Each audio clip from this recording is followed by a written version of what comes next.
lunch ug dinner kay para healthy ang atong lawas. Mukaon magutan? Okay, maayo. Dili mo sige ka og junk food sa nasabtan, Mildred? Okay, very good. So karon si teacher kay mag-introduce og bago nga topic. Pero before that, mangutana ko din. Kasi guys, kung topic na to last time. Okay, see, amigo, what was our topic last time? Energy. Okay, very good. Energy ang atong topic class meeting. So today, mo-proceed na sa atong bagong topic. Before that, malindog sa tutuntanan kay mag-pray ka. Sige. Kisay gusto mo lead sa prayer? Okay, see? Tai-tai. Okay. Let us pray in the name of the Father, the Son, and the Holy Spirit. Our Father, who art in heaven, hallowed be your name. Thy kingdom come, your will be done, on earth as it is in heaven. Give us this day our daily bread, and give us our sins, as we forgive those who sin against us. Do not bring us to the test, but deliver us from evil. Amen. Okay, so take your seat. Dili sa mga lingkod kay karon na atay kantahon before ta kay nangaluya o luya kayo na si Mildred. So karon magkanta sa ta. Kisay gusto, kisay nakabalo mo kanta sa chikading chikading. Okay. Kisay gusto mag-lead. Diari sa tubangan. Okay, see? Razonable. Okay. Kanto tag chikading chikading. Ready? Sing. Chikading, chikading, naglupad-lupad. Chikading, chikading, naglupad-lupad. May isang chikading, patong sa sanga. Nangabot ang isa, duwa na sila. Chikading, chikading, naglupad-lupad. Chikading, chikading, naglupad-lupad. May isang chikading, patong sa sanga. Naabot ang isa, tulog na sila. Chikading, chikading, naglupad-lupad. Chikading, chikading, naglupad-lupad. May tulong at chikading.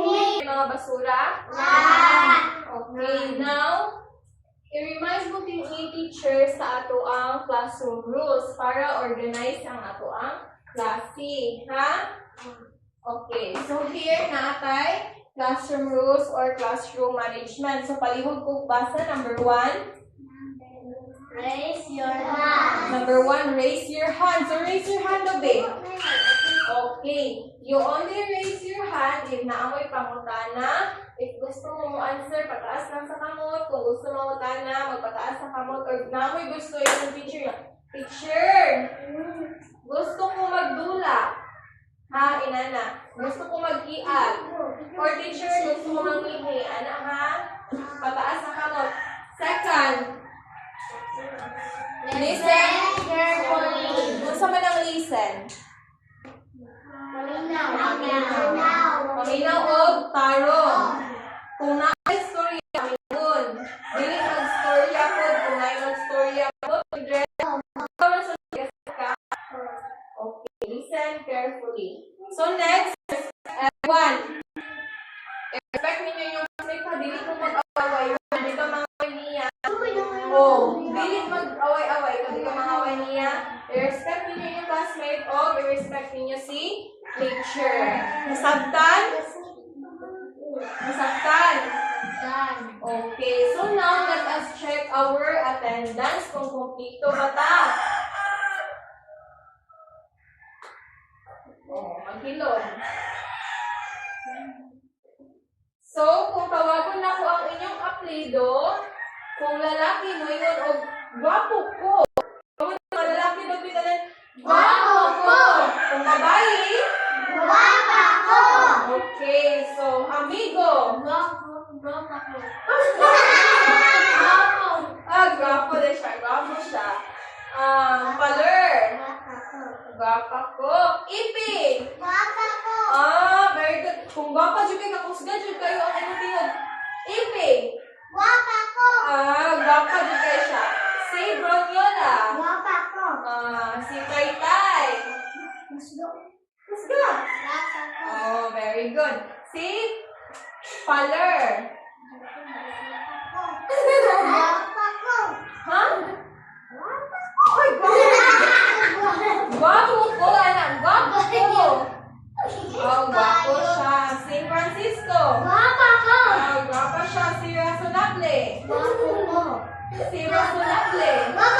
Ah, very good. Gwapo daw kayo siya. Balik kaya naman may gwapa ko. Gwapo. Ready, go.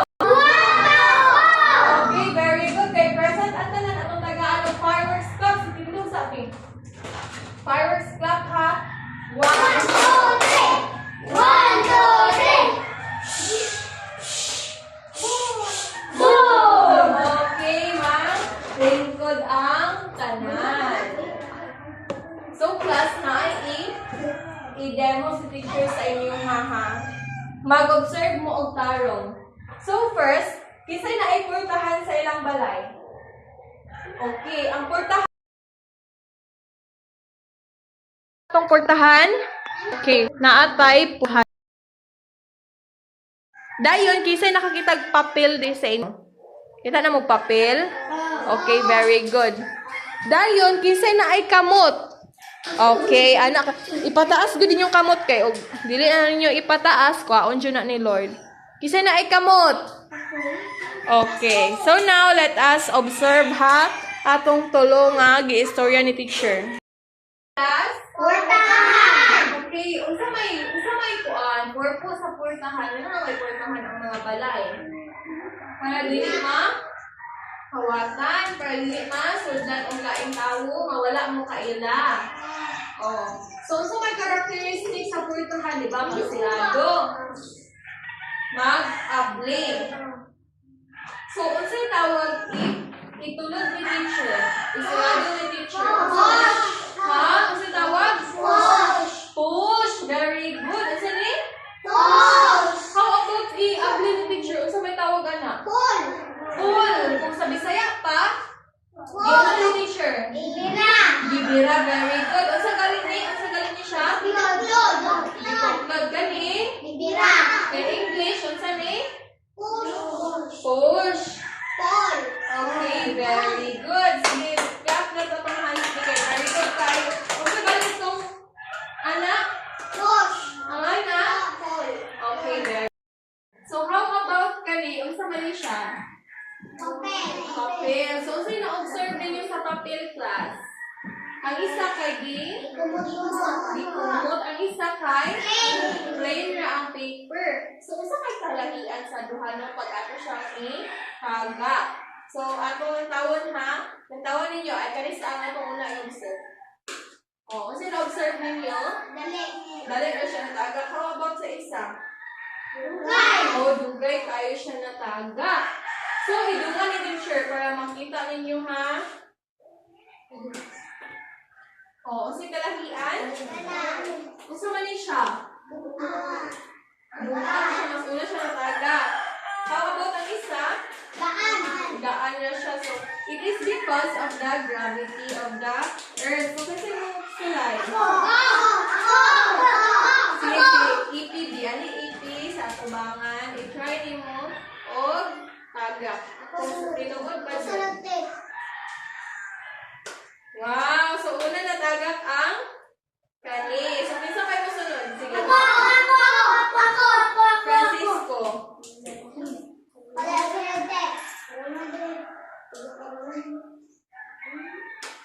Okay, so maura siya po, no? Isusunod. Sige.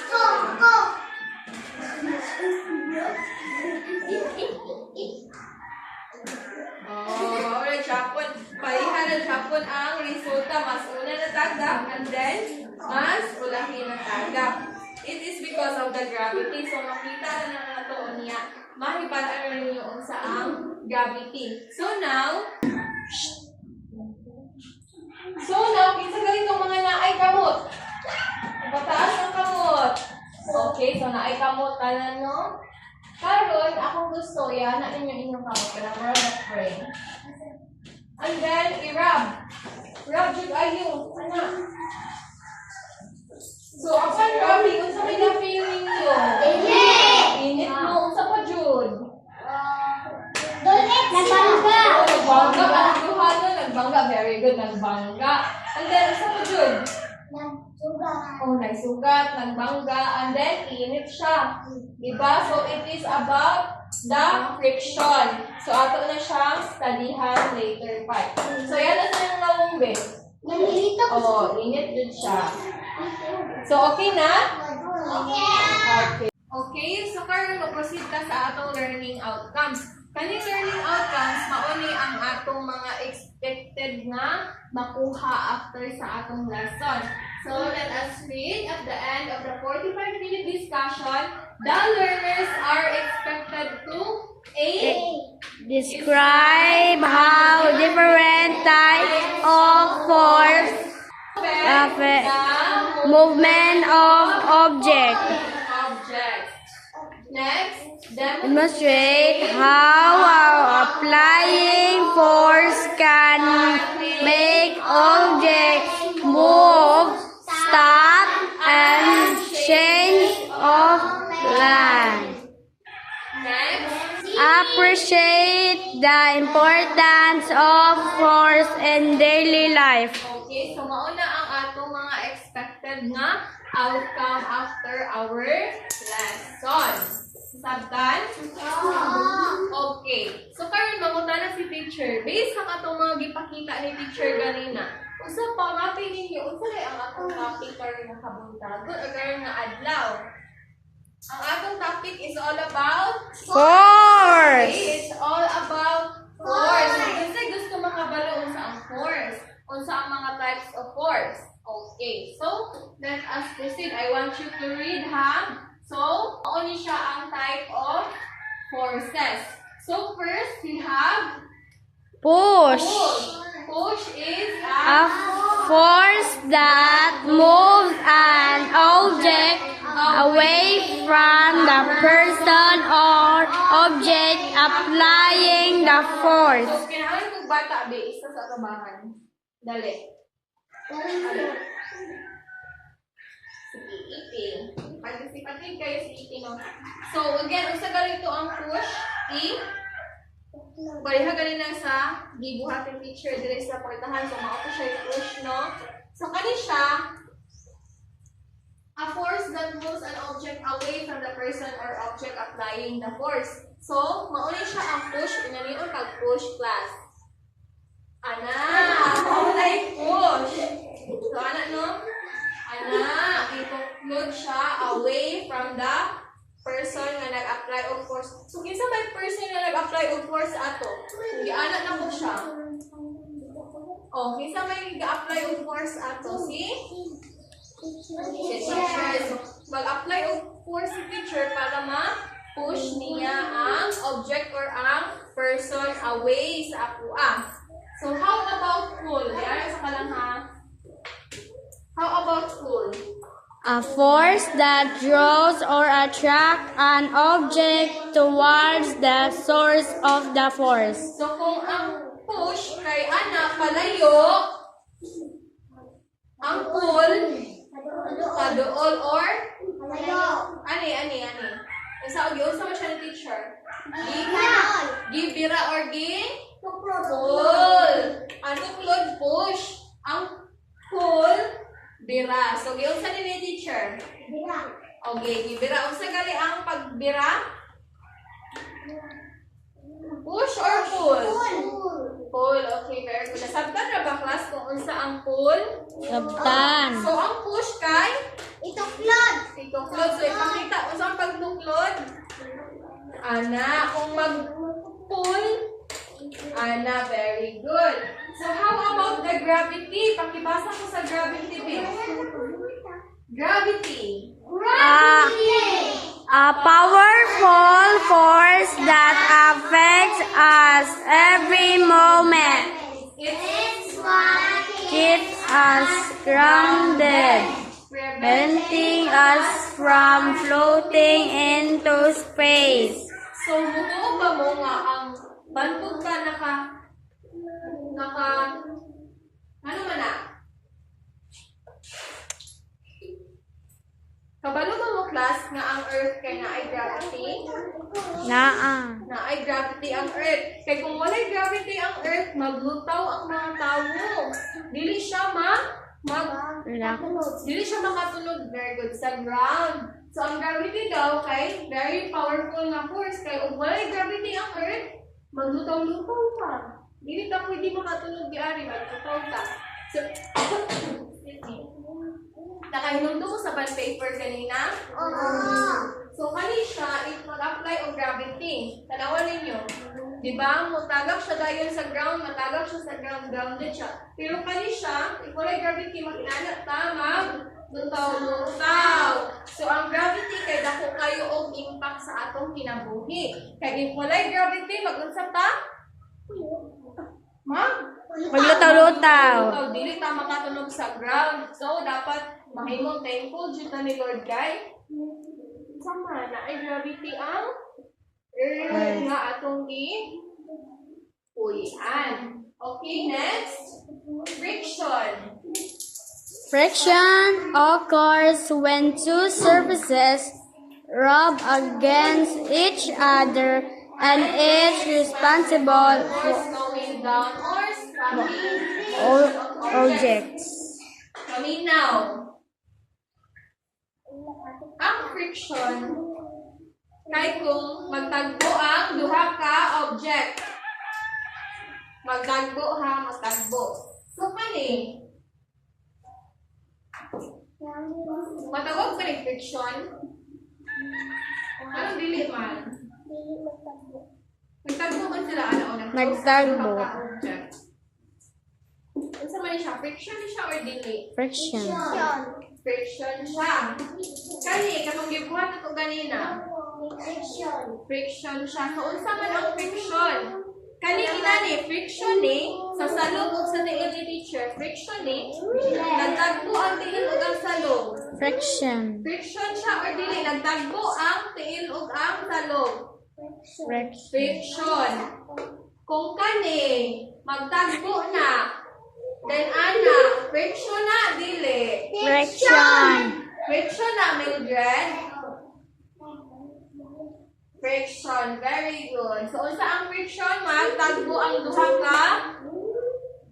Wala na lang minaw. Magtagbo ang duha ka. Object. Okay, very good. Sabtan ba? So, nasabtan ko itong i-discuss ni teacher. Okay, so kaya nasabtan mo niyo mauta na si teacher B. So, unsa ganito pag ituklod? Kasi tawag ka na? Push. Pag magbira? Pull. Okay. Pag anong naka-ground ganita di ari sa yuta, anong makatulog tayo sa yuta, it is because of gravity. Okay, it is because of gravity. Kaya kung wala gravity, mag-unsa ang mga tao? Maglutaw-lutaw. So, how about kani, unsa may tawag ani kay nang magtagbo ang mga ka-object? Force. No, another answer. Yes, it is force, but na siya specific na tawag. It is basta po dahil siya kasi giraffe niyo kung ano si teacher. Unsa man ni?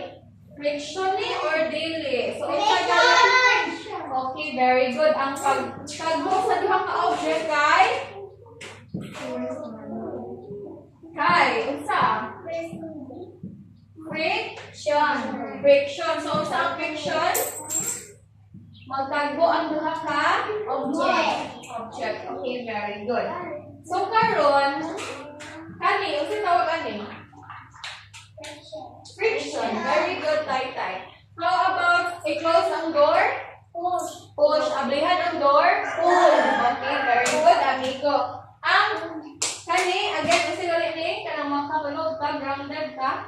It is because of the gravity. Okay, so kay kabalo naman mo, let us proceed to evaluation. Mag-quiz ta. I-evaluate ni teacher kung nasabtan ba o tarong ang lesson ni teacher karon nga adlaw. Okay ra, mag-evaluation si teacher? Okay. So, our evaluation method ay tanong. Evaluation, answer the following questions to show what you have learned. So, ipagawa sa mga paper, anak. Paper, then I ball pen. Okay, number 1. Basa ha. What happens if you push a toy car? So, ito daw mahitabo kung magtuklod ka o taraktara. Namoy taraktara? Okay. So, what happens if you push a toy car? A. It flies in the air. Mulupad daw siya sa hangin. B. It moves in the direction you push. Mumove pa daw siya sa direction na yung i-push. Letter C. It stays still. Nagpundo na daw siya. Kasi i-push ni mo. Nagpundo na daw ang toy car. Ana, nagpundo. Dili parehaan ng mga naglihok-lihok dira. Letter D. It falls down. So, kung i-push niyo ang toy car, kasi mahitabo. Kasi answer niyo. B. Letter B. B. Very good. So, number 2. Which force makes object fall to the ground? Ano daw ma-fall ang object ay sa ground? Nagtungkong sa ground. Kung sa may force na i-apply ana. A. Friction. B. Push. C. Gravity. D. Magnetism. So, what's the answer? Okay, amigo. C. Gravity. Very good. Number 3. Push and pull are example of forces. So, ang push o pull kay example daw sa forces. So, tinuod siya or dili? Tinuod or dili? Tinuod or dili? Okay, very good. Tinuod. Kay discuss na nato ang push o pull, di ba? Okay, nasabtan? Sabtan. So, correct ka mo sa inyong answer. Okay, very good. So, karon nakuha na naman ta, maghatag si teacher of assignment. Equal mo ng laktaw. So, maglantaw og tarong sa assignment ha. Assignment, at home, observe a situation where you think force is being applied. So, mag-observe daw og mga sitwasyon. Kaya magtunog sa kanang ground, kung ma-apply ba ang force or nakapasira sa pultahan, mga inana ha. Isulat niyo sa inyong papel dayon. Istorya niyo kung sa mga force ang na-apply. So, nasabtan ba? So, na may learnings karon nga lesson. Namoy na katunan? Okay. Kaya kung pagtanong ko siya, unsa may isa ka nakatunan mo sa atong lesson karon? Okay, unsa yung nakatunan mo? Na ang push kay kuan, anak. Sige. Kasi nakatanan. Sige, Surya. About gravity, gusto mo magtanong about gravity?